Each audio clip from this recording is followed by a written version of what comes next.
బ్రాహ్మణ మతమే హిందూ మతం అనుకుంటున్నారు మూలవాసులు, భౌతికవాదులు.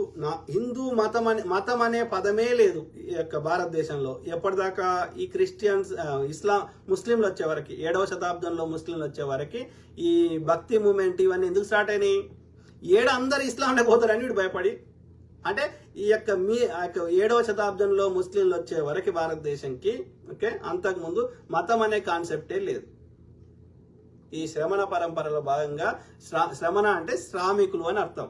ఓకే, గురు పరంపరలో భాగంగా ఈ సృష్టిని అర్థం చేసుకునే ప్రయత్నం చేయడమే, ఈ యూనివర్సల్ కాన్షియస్ ని అర్థం చేసుకునే ప్రయత్నమే. అంతే తప్ప ఇక దేవుడు కాన్సెప్ట్ లేనే లేదు భారతదేశంలో.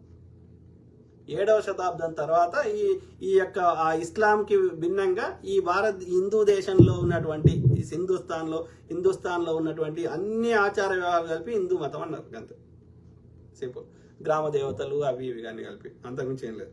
కాబట్టి ఈ హిందూ ఇప్పటికీ ఇప్పుడు ఇస్లాం ఒక్కటి గుర్తుపెట్టుకోండి, ఇస్లామిక్ కంట్రీస్ మన హిందుస్థాన్ ఎందుకంటే చెప్పండి మీరు పోండి. ఎవ్రీథింగ్ ఇది కాంగ్రెస్ వాడు ముస్లింల పార్టీ అని ప్రచారం చేస్తారు. కాంగ్రెస్ పెట్టిన ప్రతిదాని పేరు హిందుస్థాన్ ఏరోనాటికల్ లిమిటెడ్, అన్నిటికీ హిందుస్థాన్ ఎందుకు పెడతాడు? హిందుస్థాన్ పెట్రోలియం ఎందుకు పెడతాడు? హిందుస్థాన్ అనేది మతం కాదు, ఈ గడ్డ పేరు, ఈ భూమి పేరు. ఈ భూమి లోపల ఎలాంటి ఆచార వ్యవహారాలైనా హిందూ మతం అన్నారు అంతే.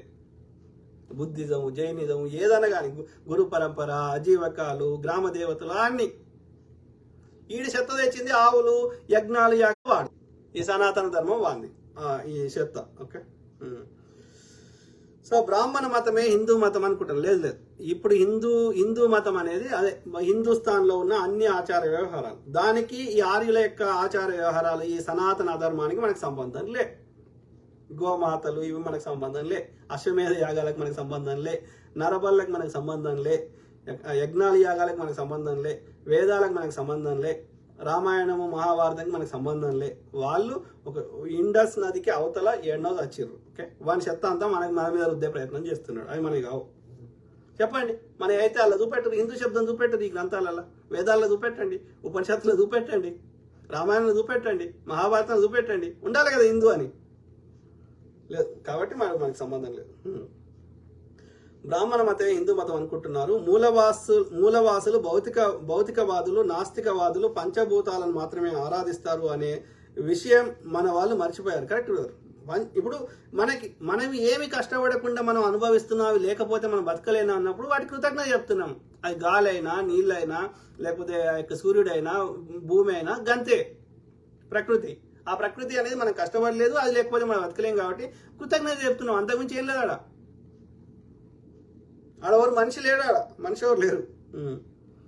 సో మనం మరీ గుర్తు చేయాలి రాజపడగా మిత్రమా, తప్పకుండా. నీలా హరీష్ బ్రదర్, మనం చెప్తూనే ఉందాం, కౌంటర్ ఇద్దనే ఉందాం. ఓకే, మంచివాడికి మంచిగా మాట్లాడదాం, దుర్మార్గులకి ఆ గాంధీ గారు చెప్పినట్టు, బుద్ధుడు చెప్పినట్టు ఎదుటి వ్యక్తి లోపల మంచి మానవత్వం ఉన్నప్పుడు, మనం మంచి మాటలతోటి వాని లోపల ఎంతో కొంత మంచితనం ఉన్నప్పుడు మనం మంచిగా చెప్తే అర్థమవుతుంది. వాడి లోపల మొత్తానికి మానవత్వం, మంచితనం చచ్చిపోయినప్పుడు వానికి మంచిగా చెప్తే అర్థం కాదు. వానికి చెప్పాల్సిన భాషలో చెప్తేనే అర్థమవుతుంది. అర్థమైందా? అప్పుడు వాళ్ళ కాలంలో ఎంతో కొంత మెజారిటీ ప్రజలు మంచోళ్ళు ఉండే కాబట్టి, తక్కువ పర్సెంటేజ్ చెడ్డోళ్ళు ఉండే కాబట్టి వాళ్ళు యొక్క సాఫ్ట్గా చెప్పినప్పుడు వర్కౌట్ అయింది. గాంధీ గారి టైంలో కానీ, లేకపోతే బుద్ధుడి గారి టైంలో కానీ. ఇప్పుడు ఆ పరిస్థితి లేదు. ఒకప్పుడు గాంధీగా అంత బ్రిటిష్ వాడు కర్కశకుడు అన్నవాడు కూడా సత్యాగ్రహం చేస్తే, ఉపవాసం ఉంటే వాళ్ళు దిగొచ్చిర్రు, వాళ్ళ డిమాండ్లు నెరవేర్చే ప్రయత్నం చేశారు. ఇప్పుడు సత్యాగ్రహాలు చేయి, ఉపవాసాలు, హంగర్ స్ట్రైక్స్ చేయి, చచ్చిపోయినా వాడు పట్టించుకుంటలేడు. కాబట్టి ప్రజల లోపల ఆ మానవత్వం చచ్చిపోయింది. మానవత్వం కాదు, చిన్నప్పుడు ఏదైనా వస్తువు పడిపోతే తిరిగి వాళ్ళ ఇంట్లో ఇచ్చేస్తారు. ఇప్పుడు వాడు ఇంట్లో దాచిపెట్టుకుంటే తీసుకొని దొంగిలించుకుంటున్నారు.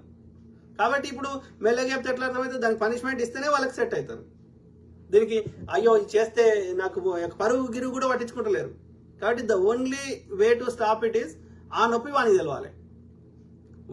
నాకు ఇచ్చితే నొప్పి అయింది అన్న విషయం వానికి ఎట్లా తెలుస్తలేదు. ఎందుకంటే వానికి కూడా నాకు ఇచ్చినప్పుడు తెలుస్తుంది. కాబట్టి టిట్ ఫర్ టాట్, దెబ్బ కొట్టాలి. వానికి ఇంకా గట్టికి ఇచ్చినాం అనుకో, అయ్యో గిచ్చితే గింత నొప్పి అవుతుందా, కాబట్టి నేను పక్కన గిచ్చవద్దు అనుకుంటాడు. అప్పుడు చెప్తాను, వాడు ఒక్కడి కొడితే 2 చెంపలు వాయించాలి. అవ్వో చెంప కొడితే ఇంత నొప్పి అవుతుందా, అప్పుడు కొట్టొద్దు అనుకుంటున్నాడు. లేకపోతే అట్లా కూడా అనుకోడాడు, అవి ఒక్క చెంప కొడితే నాకు 2 చెంపలు కొడుతున్నారు కాబట్టి ఆయనతో 2 చెంపలు వలిగిపోతాయి అని చెప్పి అప్పుడు కొట్టాడు ఇక వాడు. లేకపోతే మంచిగా చెప్తున్నారు ఈ గాడి కొడుకు. అయిపోయింది, ఆ రోజులు పోయినాయి. గడ్డం Narasimha super counter, thank you brother. ఎవరు నీలా హరీష్ బ్రదర్. మా నరేంద్ర మోడీ తాత